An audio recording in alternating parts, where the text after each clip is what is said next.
கிறிஸ்துவுக்குள் பிரியமானவர்களே, இந்த காலை வேளையிலே உங்களை சந்திப்பதில் மிகவும் மகிழ்ச்சி அடைகிறேன். இன்றைய தினம் நாம் தியானிக்க இருக்கிற வசனம் மத்தேயு எழுதின சுவிசேஷம் 4ஆம் அதிகாரம் 11ஆம் வசனம். அப்பொழுது பிசாசானவன் அவரை விட்டு விலகி போனான்.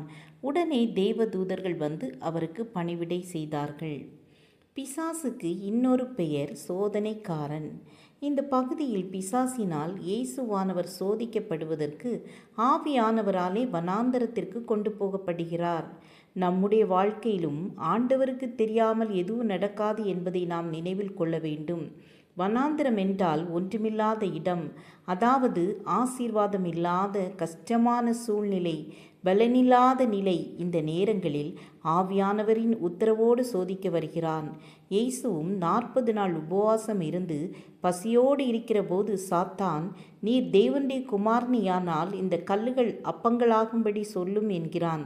அதற்கு தேவனுடைய வசனத்தையே சொல்லி இயேசு ஜெபிக்கிறதை நாம் காண்கிறோம். நம்முடைய வாழ்க்கையிலும் வியாதி, வறுமை, கடன், குழந்தை பாக்கியமில்லாமை போன்ற வனாந்தரமான சூழ்நிலைகள் வரும்போது அவருடைய வசனத்தை சொல்லி நாம் ஜெபிக்க வேண்டும். நாம் பயப்படக்கூடாது. உதாரணமாக, அப்பத்தையும் தண்ணீரையும் ஆசீர்வதித்து வியாதியை உன்னை விட்டு விலக்குவேன் என்ற வசனத்தை சொல்லி ஜெபிக்க வேண்டும். வாய்க்குள்ளே போகிறது மனுஷனை தீட்டுப்படுத்தாது, வாயிலிருந்து புறப்படுகிறதே மனுஷனை தீட்டுப்படுத்தும் என்கிறார்.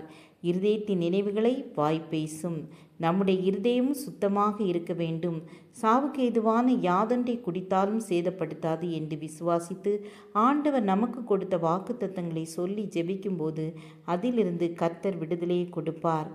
எபேசியர் 6ஆம் அதிகாரம் 18 முதல் 18 வரை நாம் வாசிக்கும் பொழுது, நாம் பிசாசுக்கு எதிர்த்து நிற்க வேண்டும். ஓடுகிற நாயை கண்டால் துரத்துகிற நாய்க்கு இளக்காரம் என்ற பழமொழி தமிழில் உண்டு.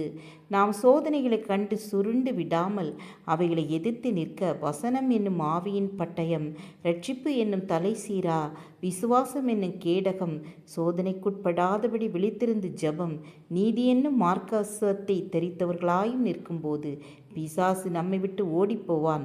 தேவதூதர்கள் நமக்கு பணிவிடை செய்வார்கள். ஜெபம் செய்வோம்.